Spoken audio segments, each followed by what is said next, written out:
Morning, everybody. This is Michael from Family Tree Holistic Health. So I guest spoke at the Monday Morning Moms group, and we spoke about vitamins and minerals and supplements for kids. And I wanted to give some highlights about what we talked about for those of you who missed the class. So the first one that I always like to think of for kids this time of year especially is vitamin D. We don't get nearly as much vitamin D through sunlight as we usually do this time of year, so it's always a good idea to have your kiddos on a little bit of vitamin D. Vitamin D is best done when supplemented with a vitamin K supplement when it's complex, so it's vitamin D3 plus K2. Kids don't need all that much. It is a fat-soluble vitamin though, so just taking it with some food can be helpful. And around 1,000 IU is pretty good for kiddos. The second thing that we talked about was N-acetylcysteine and supplements for allergies. Gotta treat kids for allergies a lot. Stinging nettle is also a really good botanical extract that helps for allergies in kids. Are you talking about food allergies Yes. or environmental allergies? That's a good question. It's mostly environmental allergies that this works well for. It does work for food allergies too because it limits something called interleukin-6, IL-6, which is usually present when kids have a lot of histamine response. So that can happen with food or environmental allergies, but the environmental ones are a little bit easier to treat with supplements. And so there are a number of ways that you can address that, and part of the way that you can do that is through diet too. We tend to get way too many omegas 6s and 9s in our diet. Those are unsaturated fats that are in a lot of processed foods and oils that are not so great for us that we get on a daily basis. What we want to try to do is change the ratio of omegas 6s and 9s to omega-3 fatty acid, so it's kind of like a 1-to-1 ratio. Most of us get, like I said, way too many omegas 6s and 9s in our diet, so the ratio is somewhere between 20 and 50 to 1 part omega-3 fatty acid. What you really want to try to do is have it be a 1-to-1 ratio of omega 6s and 9s to omega-3 fatty acid. Omega-3s are good for a lot of different things for kiddos. Number one, it's good for inflammation, so it's a nice anti-inflammatory that can help to reduce that. It's also very good for things that are, so attention issues and so forth, ADD, ADHD. It's also good for allergies. It's good for muscle and heart health. Omega-3s have a lot of implications across the board for all of us, but especially in our kids. So there are certain oils, like I mentioned, that do have a kind of higher profile of omega-6s and 9s, which are not the good ones. Those tend to be, again, processed foods. So things like canola oil, vegetable oil, safflower oil, sunflower oil.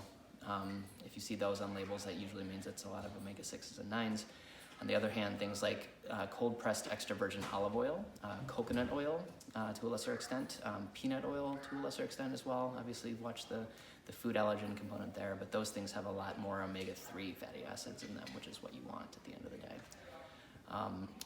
So how do you get those omega-3s? How do you increase those in your diet? Or with supplements? Yeah, so a fish oil supplement is a really good one. Most fish oil products do have a sufficient amount of omega-3 fatty acid. Dietarily, you can get that kind of stuff in walnuts and avocados. Those are really good sources of that. And then generally speaking, to limit omega-6s and 9s, what you want to try to do is get rid of the processed foods as much as possible. Try to limit starchy foods, sugars. Those are the main ones for kids, I suppose. Dairy can be one that'll kind of throw that balance out of whack a little bit. So you want, again, more omega-3s in general. And fish oil is a good source, like I said. Chia seeds, if they're ground, so our bodies have a hard time processing the outer shell in chia seeds, just as they are, but if you grind them, you can extract that oil and get a lot of omega-3 fatty acid out of that.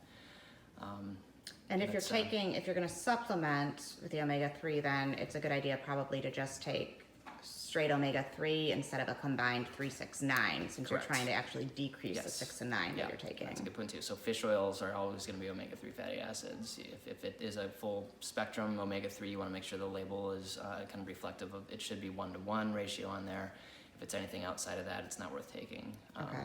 And for kids, the Barleans brand. Right. Barleans is a really good brand. It's a liquid brand. It has a lot of good flavors it comes in. So our kids like drinking. It's kind of like a We get it little at smoothie. Fresh Time. It's Yeah. in like a refrigerated section and it's a liquid. They taste really good. They're fruity and Yeah. yummy. It's like that stuff a lot. It's easier to swallow than a big old fish oil capsule too a lot of the time. Although they do make little, what they call pearls, I believe, that are smaller. Sometimes that can be in krill oil form. And too. Nordic Naturals makes a liquid fish oil that doesn't taste too bad, Yeah, that the kids don't mind taking. Right. So there are a lot of options. But the omega-3s are kind of best supplementary wise in fish oil form. Okay. Anything else?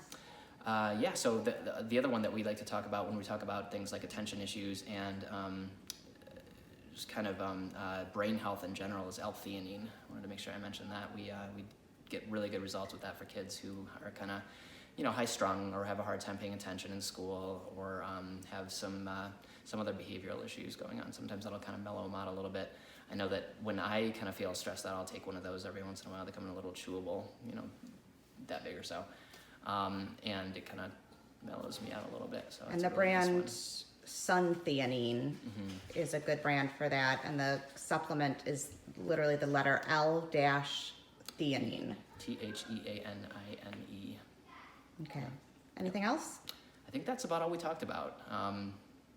Yeah, I think I covered the bases. It's a very brief talk. Kids don't really need a whole lot of supplements. The one thing I should mention that I did in class too is that kids should get most of their nutrients through diet if at all possible. It's hard to do because we're on the run and we get a lot of processed foods in, and that's normal. But yeah, it's best to do most of your nutrients through diet in general. Lots of Fresh fruits and vegetables. Yeah, vegetables. dark green leafy vegetables. Dark fruits and berries are great for kids. Colorful foods. Right. Yep. Okay. Yep. All right. Thanks so much. If anybody has questions, just leave them in the comments and we'll get back to you. All right. Thanks, guys.